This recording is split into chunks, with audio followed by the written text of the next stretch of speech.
the birthplace of modern petroleum industry.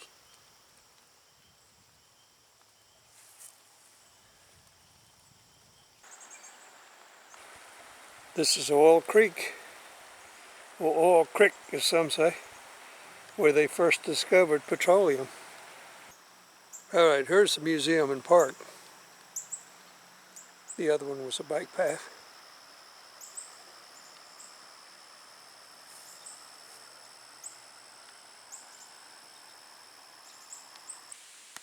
Maple's taking on some red.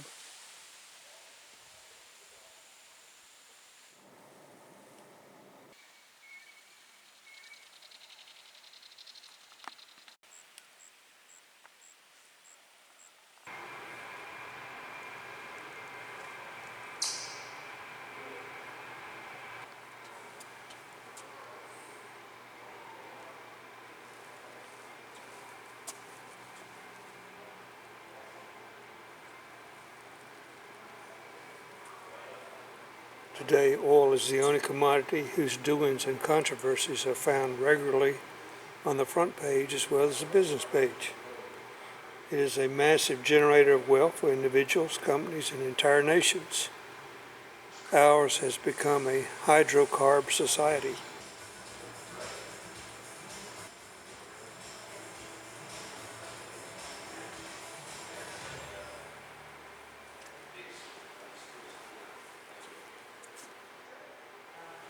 That's the Keystone, and that is a star rig.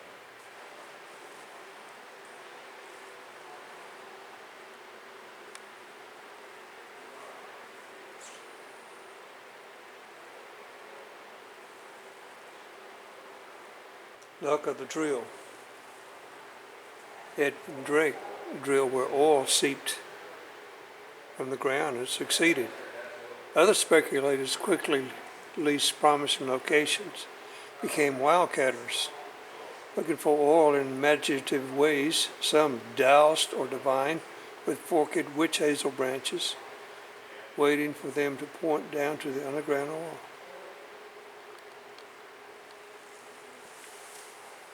Drake's well found shallow oil sand named for him at 69.5 feet.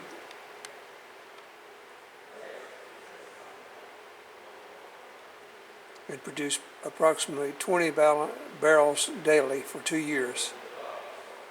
Empire Well drilled almost 800 feet in 1861, flowed 3,000 barrels per day, and drove oil prices down to 10 cents a gallon. Top hat, Colonel Drake. Drake strikes oil, August 27, 1859. Sent by the Seneca Oil Company to Titusville, Drake toured seeps on country land with Dr. Brewer and saw crude oil burning in mill lamps and lubricating saw blades, printed here in his report. The company hired Drake to raise and dispose of oil in Pennsylvania. In 1858, he returned to Titusville, purchased a steam engine in Erie, PA, hired Billy Smith, his driller, began drilling. In May 1859, struck oil at 69.5 feet in August. Uncle Billy Smith, blacksmith and driller. Before he came to Titusville, Billy Smith worked as a blacksmith and experienced salt well driller, making equipment for Pittsburgh oil refiner Samuel Kerr.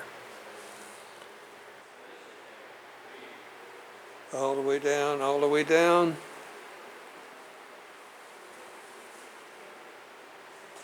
Secondary recovery.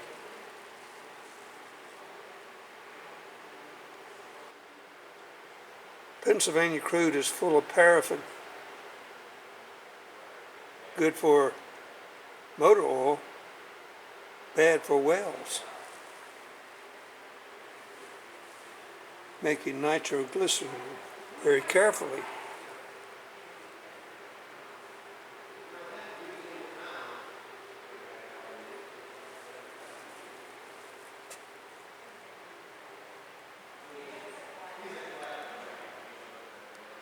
Okay, nitroglycerin would get rid of the paraffin in the well pipes. I don't think I'd want that job.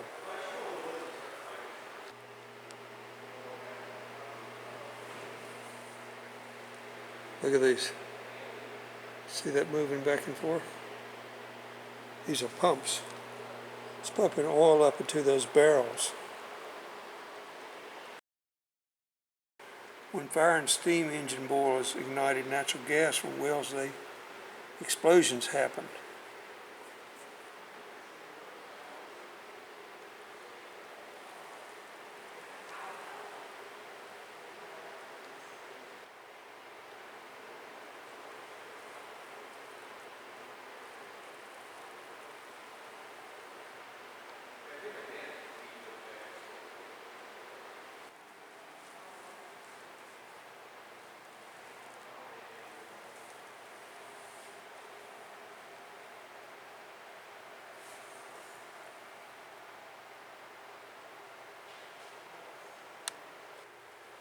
Wooden derricks covered hillsides along Oil Creek in the early days. They kept tools plumb, drilled straight-sided wells so iron tubing could be inserted.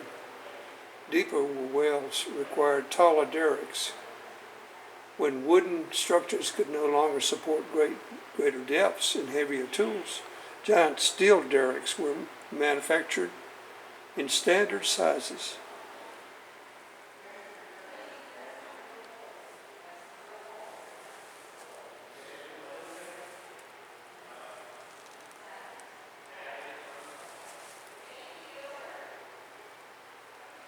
These are regular carpenter's tools here. Percussive drilling, repeatedly dropping and raising an iron chisel. It sounds kind of a crude way to do it. I vote for the rotary. Grinding through rock. Rotary drilling ground through stone faster than percussive could chip. First tried at Pennsylvania oil fields in 1865. Rotary technology gained popularity after the well at Spindletop, Texas, 36 years later. Today, rotary drilling is commonly used in deep wells and drills 1,200 feet a day.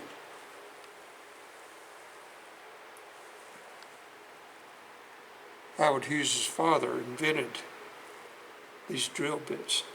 That's where his fortune came from. Here's that pump that the Scotsman invented. It's quite a museum.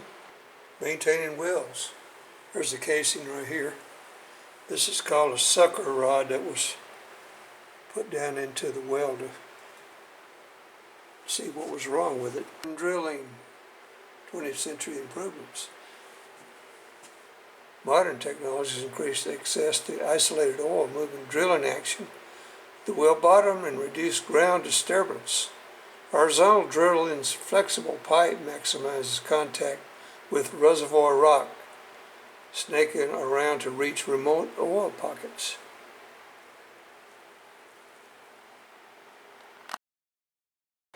Gasometers and whiskey barrels. In Victorian times, natural gas could be stored above ground in gas holders called gasometers. First built in Fredonia, New York in 1825, made from a washtub. Washtubs and whiskey barrels held oil that Edwin Drake produced until vats and stock tanks could be built. In 1861, Pennsylvania led the world in oil production. Coopers and blacksmiths made mountains of barrels, and producers even dug pits in the ground.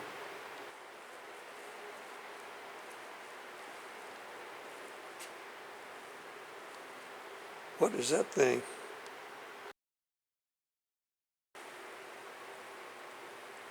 Well, that was a lot of labor. This is a barrel head machine. There's a barrel, looks like a whiskey barrel. Early coopers and blacksmiths built wooden barrels and iron tanks with hand-forged tools. Their small shops grew into factories where machinery assembled barrels and That's how they identified the barrel maker.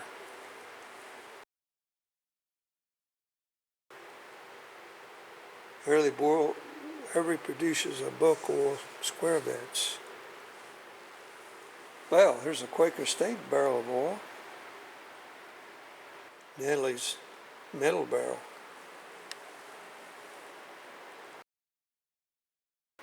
Good for wine and whale oil.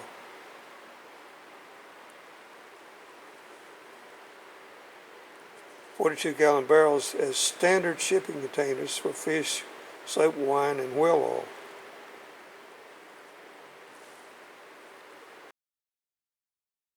By road, water, rail, and pipeline. Oil traveled everywhere from Pennsylvania, but moving it wasn't easy. Look at that. Turned over. Endless caravans. Mud so thick it worked like a boot jack. So they used wagons originally. Rafts, barges, and boats.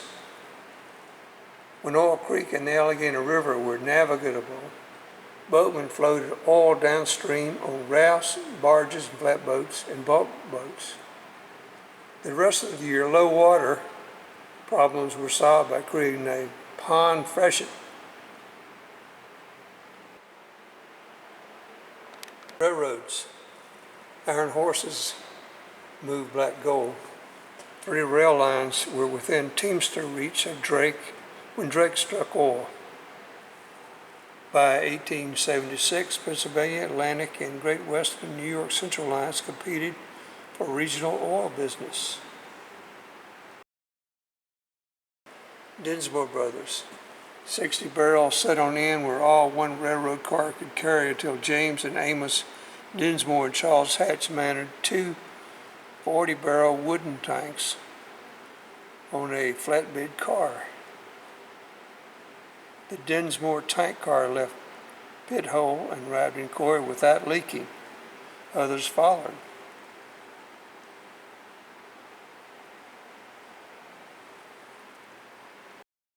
Tanks that we're talking about.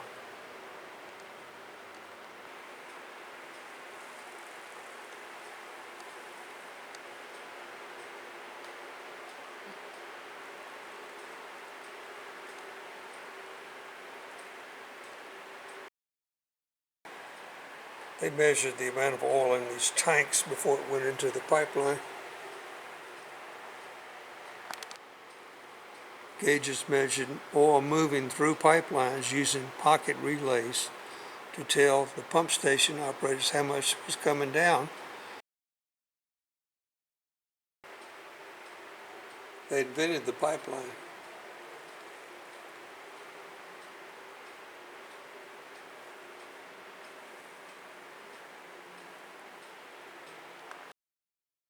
Uphill pumps and downhill gravity. Many roads and high temperature fees encouraged pipeline growth. The first pipeline connected Tar Farm to Humboldt Refinery. Today, 55,000 miles of U.S. pipelines carry more crude in a week than was produced in a year in the 1800s. Here's refinery. Carbon oil lights in Pittsburgh. Samuel Keir invented the oil burner's lamp that burned clean. So when the oil was struck in Titusville, he bought the refined crude oil from his well. Crude oil distillation. 1,000 degrees, 850 degrees, 600, 450, 200, 90, 900 degrees, asphalt, 850 to 1,000, fuel oil, 650 to 850, wax lubricants, gas oil at 450, kerosene at 350, gasoline at 90 degrees to 200 degrees, petroleum gases, bottled gas, gasoline, plastics and chemicals, aviation fuel, oil for lamps, that would be kerosene, diesel fuel, heating fuel, lubricating oil, wax, fuel for ships and factories, and surfacing for roofs and roads. Cure lamp that could burn petroleum instead of whale oil. Can we make from oil and gas? Heating crude oil and chilling natural gas to different temperatures separates them into many useful things. It's the first step in the refining process developed by the industry. In Drake's day, kerosene was king, but other hydrocarbon-based products refined from oil and natural gas include wax, mineral oil, fuel oil, propane, and butane. Petroleum chemist. Refining refineries. New methods improve products. Initially, only benzene and kerosene were marketable. Naphtha, gasoline, and other fractions were discarded. The Humboldt refinery in Plumer, PA, experimented with temperatures and timing in its distillation process to increase production and reduce waste.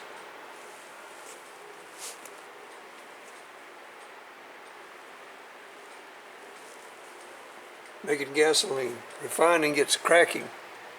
3 types of cracking are part of a gasoline refining process: thermal cracking, catalytic cracking, hydrocracking.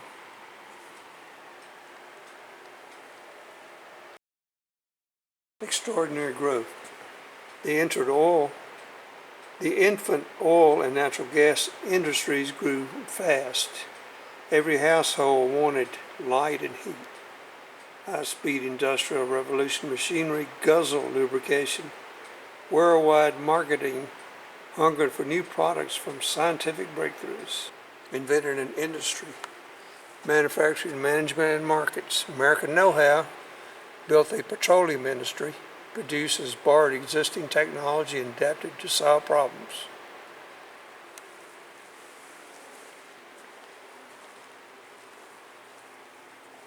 Competition in combination. Standard Oil took it over. Efficiency and economy. High volume, lower cost. Economic cycles. Boom and bust. Wasted oil, too many wells, and unregulated refinery production cause erratic economic cycles and business failures. Pithol's oil boom devastated prices between 1864 and 1866, making capital hard to get. Titusville Exchange.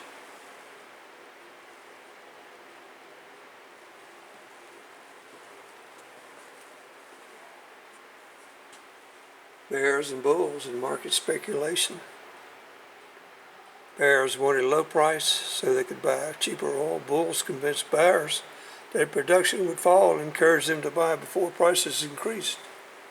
Oil scouts brave bullets. Speculators influenced prices by circulating rumors about mystery well production. Speculation on margin. Early producers sold oil directly to refiners or agents at a mutually agreed upon price. Anytime, any place. The Titusville Oil Exchange, Pennsylvania's first permanent exchange, was organized in 1871 to stabilize the highly competitive industry by selling stock and establishing prices and entering into refinement agreements.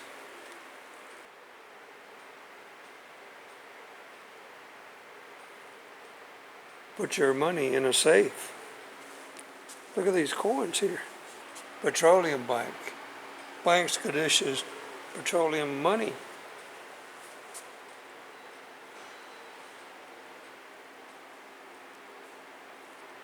Mather's Studio. John Ackett Mather, Oldham's photographic historian. Here he is, the king. He had virtually a monopoly on the oil industry by 1900. Kerosene sales. Kerosene's exemption from domestic tax kept prices low and exports grew rapidly. Look at these bags of money right here. 1911 is when it was broke up. Let's see.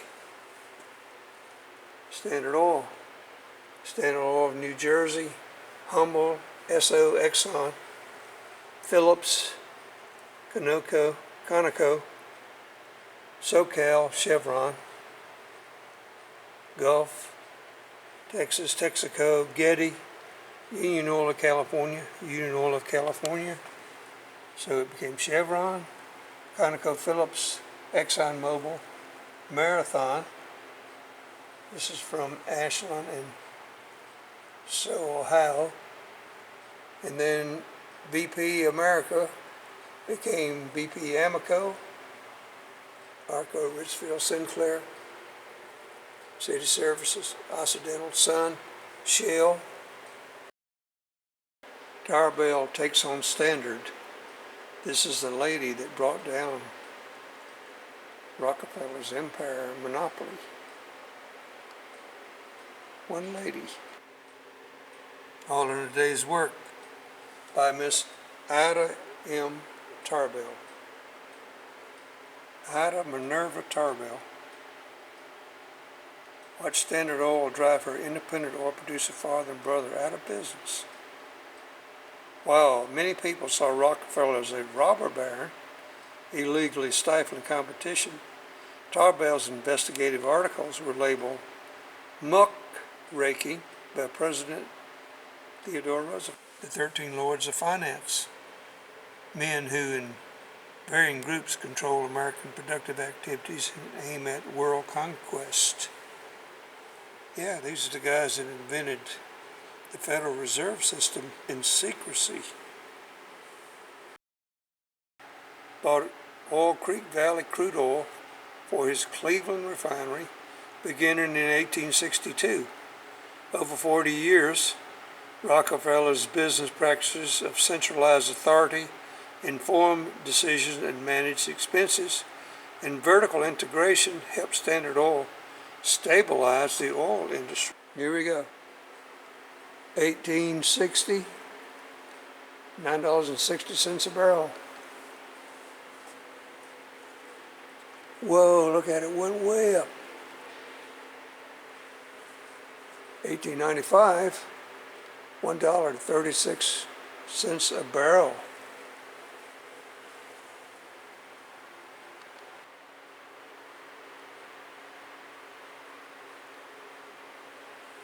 All right, in 1907, 72 cents a barrel. What? Are you kidding me? In 1939, $1.02 a barrel. In 1976, $8.19 a barrel.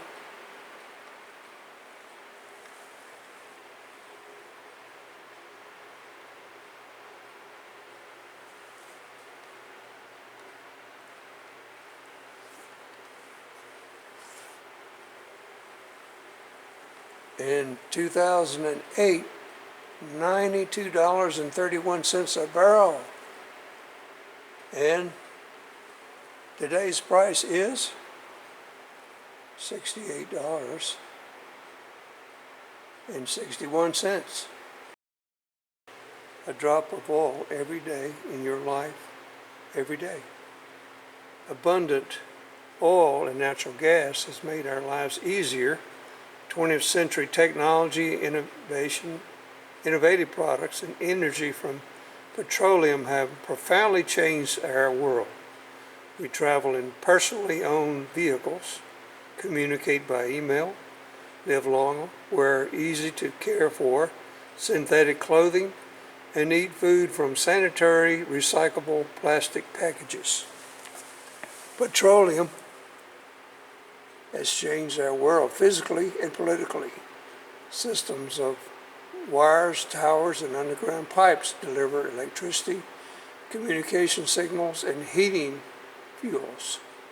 When plentiful foreign oil and natural supplies have been threatened by political turmoil, we've gone to war.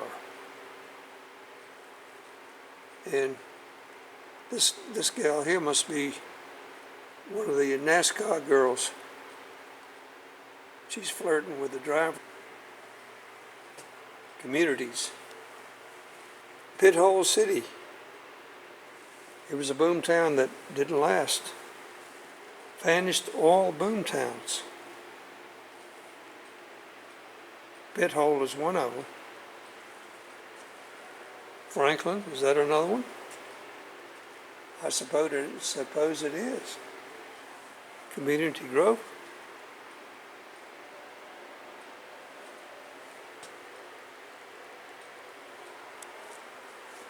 Industry support. Taken to the highway.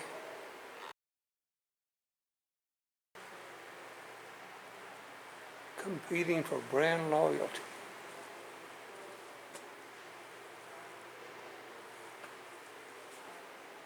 Marketing products.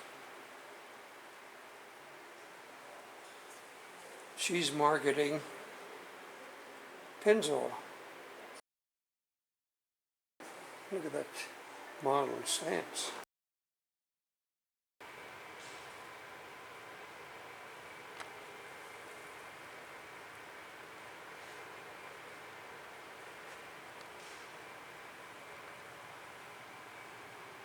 Grand ball given by Wells in honor of the discovery of oil wells in Pennsylvania.